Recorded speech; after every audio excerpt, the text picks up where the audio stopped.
bancada oposição contra o governo a servir a integridade, transparência no colabora com a Comissão Anticorrupção, o de Habada Corrupção em Timor-Leste. Chefe bancada contra, Antônio Verdial de Souza liu husi declaração política bancada niang e a reunião plenária Parlamento Nacional segunda-feira ne.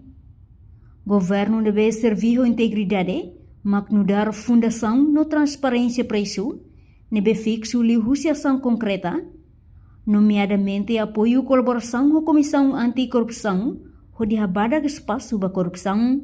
Governo tem que focar liu a consolidação democracia no inclusividade, onde afirma Timor-Leste ninha democracia nebe livre, tem que servir povo que jovem laos elicita sira, precisa meter capacidade interna, competitividade, conectividade, comprovatividade no padrão regional sira, o frase política sira, tamba-tama ASEAN hanesang odumatang ida laos destino ida.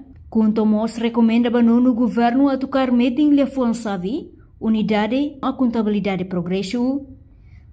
Badarua nebe governo tem que halo maka transparência no governação dia, nomeadamente até uma preocupação sira com a aprovisionamento patrimônio oficial sira, nebe uma crítica importante onde reafirma integridade do governo, de Husile Fonsabe sira, maka nessa integridade, responsabilidade, anticorrupção na função pública. Entretanto, sentença política mas governo soberano ne governo nebe a servir integridade maka fundação no transparência preço nebe fixo.